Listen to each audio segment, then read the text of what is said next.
first year at this camp. First year at this camp. Have you done other camps before? I've done other acting camps through William & Mary too. I've done some for, it was at a different location, but I did one with the director at Backstage. I don't know if you know her, Naomi Marrow. Okay. That was a few years ago, but that was my first theater camp a few years ago. This is my first Shakespeare camp. Nice. Yeah. So how is Shakespeare camp here different than the other camps you've done? Well, here we do a lot more like one-on-one intervention for like digging deep into your character and digging deep into living through who you're trying to portray. Okay. And I've learned a lot of like valuable skills here that I can apply to like my other theater experience in the future. What are some of those valuable skills, Annabelle? Well, I have learned to react to whatever those are putting out around me and not just think about my character and worry more about what they're giving me and how it's going to affect my character's like reaction. And to not like get caught up in the moment so much of like, oh, am I doing the right thing or am I making the right face, and more just like thinking how my character would think in that moment. Who are you playing in the show? Prospera, Sorceress Prospera.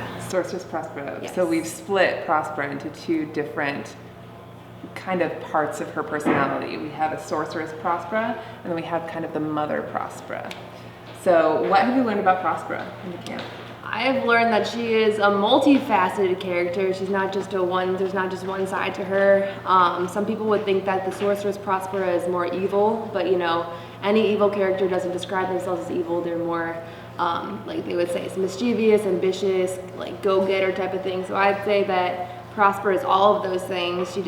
Her main goal though is to have the best for her daughter Miranda and keep her safe. Good. So how do you fit into the story?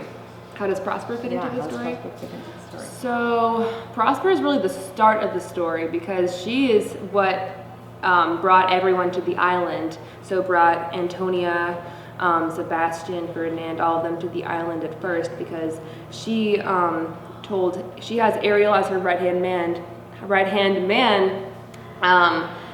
completing the tasks that she can't complete because she wants to remain anonymous to those people. So she tells Ariel to bring these characters to the island so that she can then confront them, apologize, and like mend some bridges that she's broken.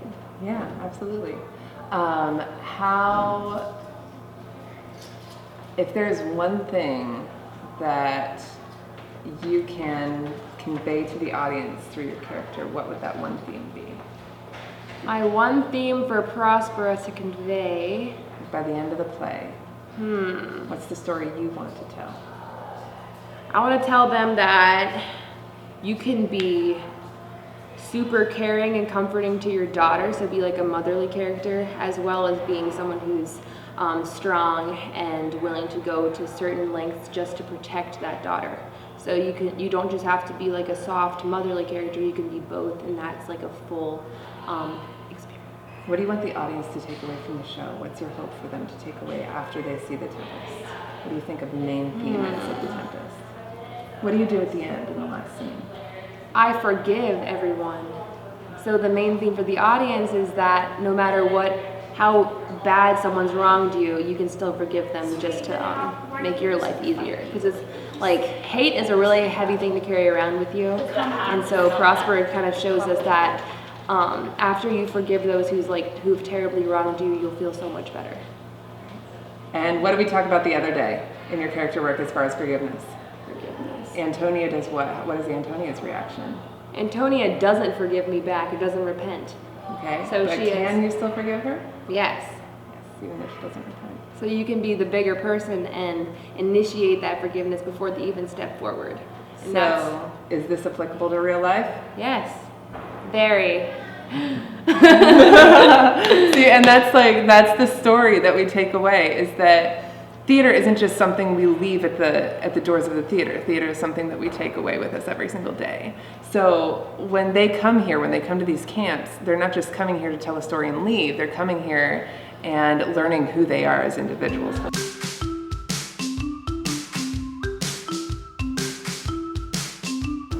Well, just that Shakespeare is not just a big puzzle. I know it's kind of intimidating and confusing because whenever I first read Shakespearean verse, I'm just like, what are they saying? But once you crack the puzzle and start to decipher like what the real meaning is, it is applicable to like everyday life, and there is like a theme for every person to take away after watching the shows. So come see the shows. Yes!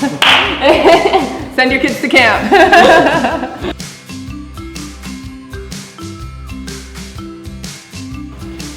Encouraging. I would describe it as encouraging. Why? Because if you mess up in this camp, you won't get laughed at. You'll just kind of be directed and guided a different way and have you try again. Absolutely. Yeah. And they're on the same. Just choices.